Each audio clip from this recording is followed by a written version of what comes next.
আসসালামু আলাইকুম। আশা করি সবাই অনেক অনেক ভালো আছেন। আজকে আমি আপনাদের সাথে শেয়ার করব নেপালে আমার দৈনন্দিন জীবনযাপন আসলে কিরকম কাটছে সেটি নিয়ে একটি সাধারণ ব্লগ।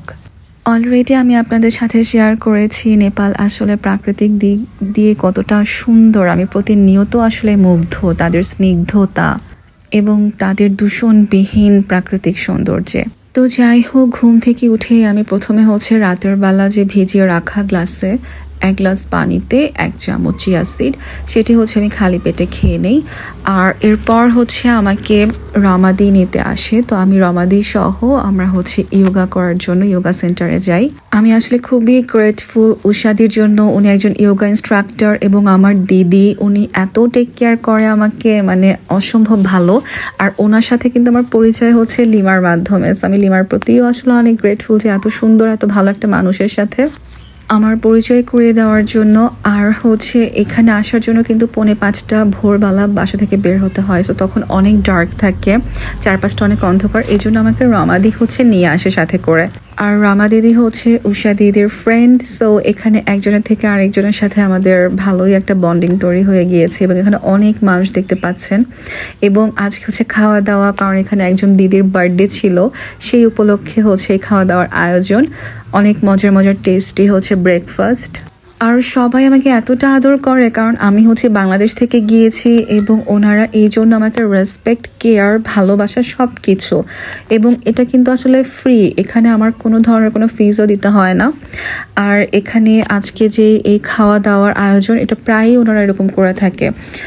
2 ঘন্টা ওনাদের ইয়োগা শেষ করে।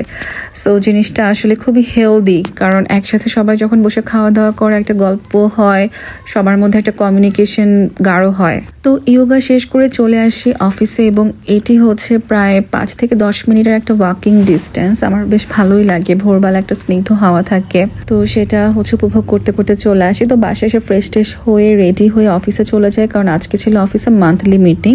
আর এরপর আমাদের প্রতি মাসে যখন মান্থলি মিটিং থাকে, শেষ করে আমাদের আইদার বারাহি হেরিটেজ রেস্টুরেন্ট অথবা মোনা হোটেলে খাওয়া দাওয়ার একটা আয়োজন থাকে।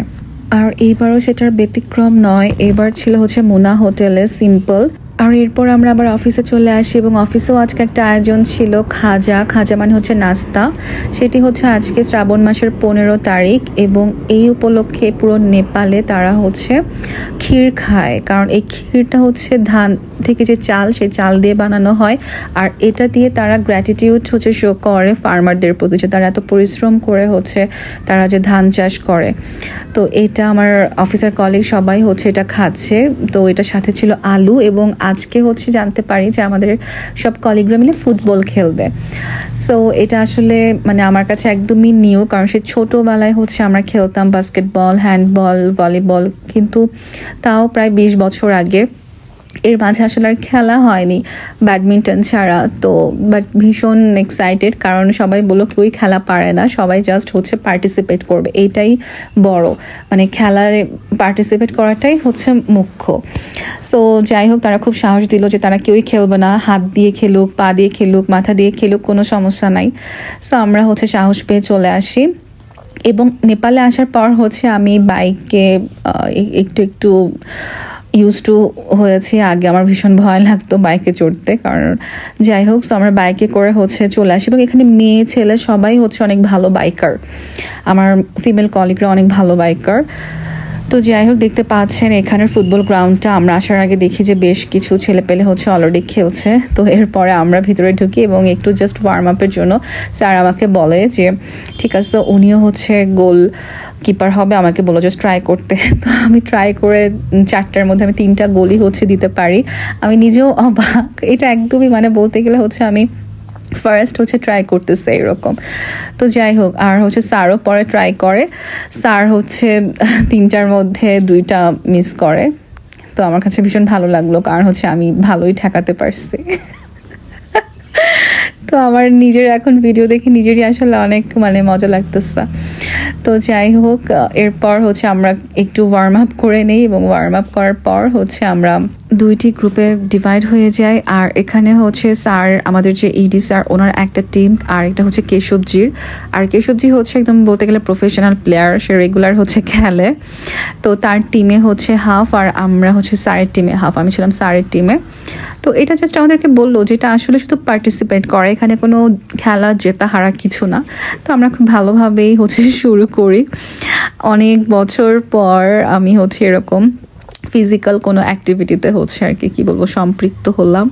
তো প্রথম একটু আনকমফোর্টেবল লাগলেও সবার খেলা দেখে নিজেও একদম মানে খুব ইজিলি আসলে কমফোর্টেবল হয়ে গিয়েছে। একদম আমরা অনেক মজা করে আসলে পুরো খেলাটা এনজয় করেছি। এবং আমরা যে কিভাবে আসলে এত এনার্জেটিক হয়ে গেলাম আমি নিজেও জানি না।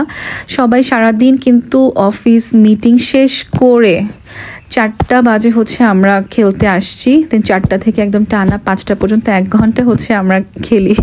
তো যাই হোক, সবাই মাশাআল্লাহ খুবই অ্যাক্টিভ। এখানে সবার বয়স কিন্তু এখানে অনেক ডিফারেন্সও আছে, সব বয়সেরই মানুষ এখানে আছে, কিন্তু সবাই খুব সুন্দর। কেউ হয়তো বাসায় গিয়ে এখন বাচ্চা দেখবে, রান্নাবান্না করবে, প্রত্যেকেরই ফ্যামিলি আছে, কিন্তু তারপরেও সবাই একদম তাদের 100% দিয়ে হচ্ছে খেলাধুলা করেছে। এবং এখানে কিন্তু আমাদের সবাই সাপোর্টিং স্টাফ থেকে শুরু করে আমাদের যে ইডি স্যার, একদম সবাই মিলে কিন্তু পুরো যে অর্গানাইজেশনটা, সেই অর্গানাইজেশনের সবাই মিলে একদম যতজন আছে সবাই মিলে এই জিনিসটা খেলার আয়োজন। এটা খুবই ভালো, মানে প্রত্যেকের এখানে পার্টিসিপেন্ট আছে, এখানে কোনো ধরনের ভেদাভেদ কোনো কিছু নাই।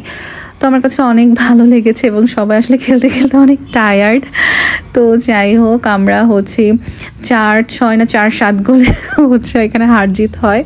কেশবজির টিম হচ্ছে 7 গোলে জিতে যায়।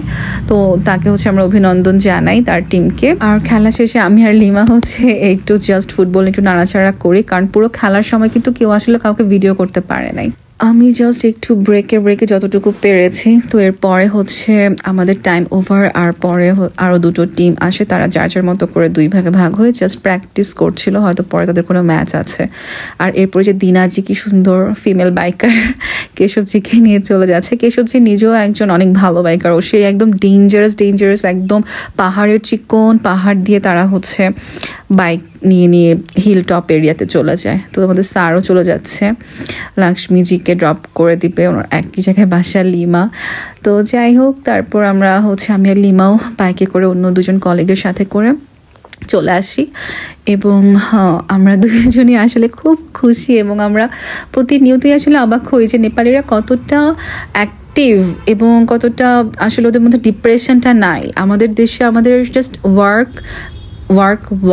আমাদের কোনো এন্টারটেইনমেন্টের কিছু নাই, আর তাদের শুধু এন্টারটেইনমেন্ট।